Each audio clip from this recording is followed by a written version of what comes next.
Daddy Roscoe. Thank you. Thanks for everyone for coming here, and let's have a big round of applause for everyone behind For the Children campaign who's been doing this. For the stewards, for the security, because this wouldn't happen without them. So, there comes a time though when silence becomes complicity. Today isn't one of those days, because today is the day that we tear off the mask and we show this country exactly what it has become. Let me make this clear. Our children weren't just failed. They were fed to the wolves and the government held the lead. Don't you dare let them say this is neglect, because neglect is forgetting a birthday. Neglect is about missing a parents' evening. This is none of them, because this was grooming. This was rape. This was the political protection of paedophile networks, and only now they were forced to admit it.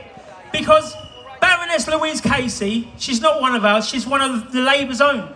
She exposed the truth of what we have been saying for decades upon decades. That police officers have ignored the victims.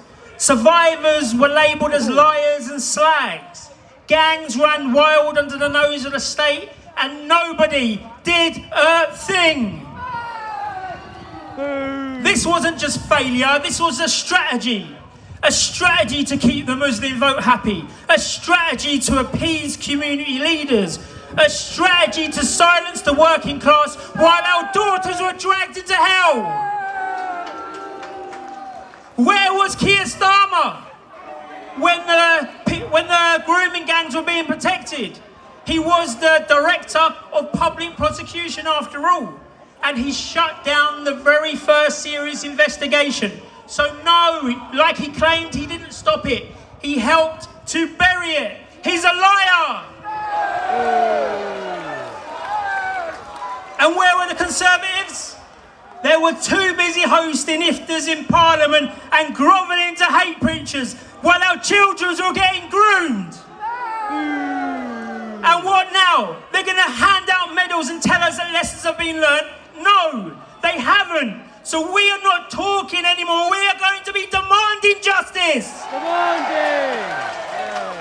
I have multiple demands over multiple places because I don't play policy games, and I'm here to draw a line in the sand. I demand a national criminal investigation into the political cover-ups of grooming gang, starting with Keir Starmer. I demand the prosecution of any MP, any police officer or social worker who facilitated abuse through silence.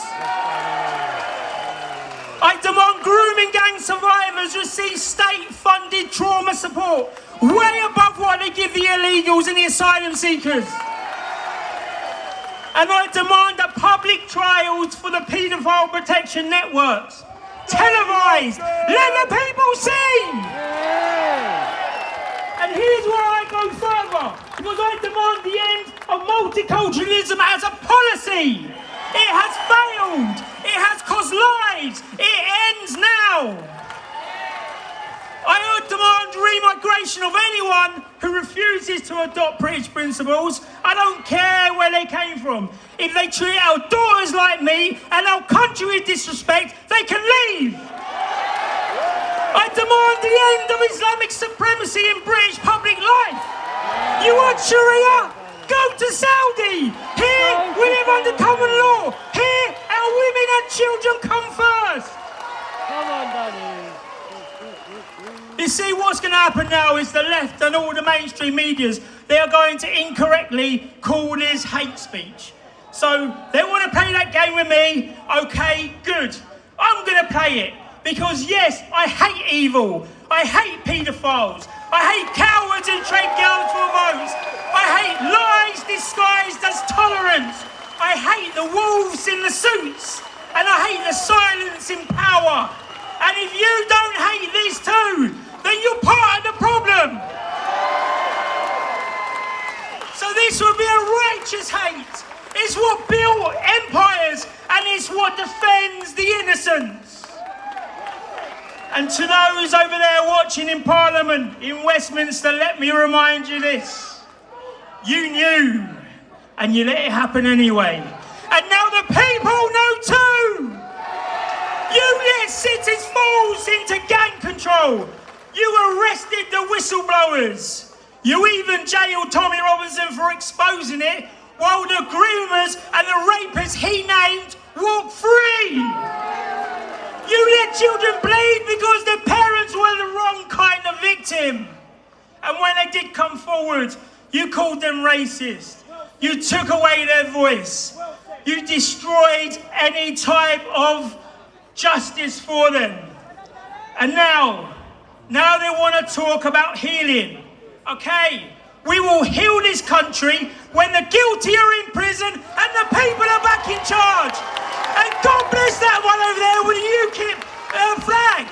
That's who we need to get there. That's who's going to be doing it. And I will be standing for them. And I'm proud to be doing that. Come on, UKIP. So let me just finally say a few things here, and I'm going to make it loud and clear because I am done being polite. I am done playing nice. And we are never, ever going to stop because we are the Britain they hoped that died.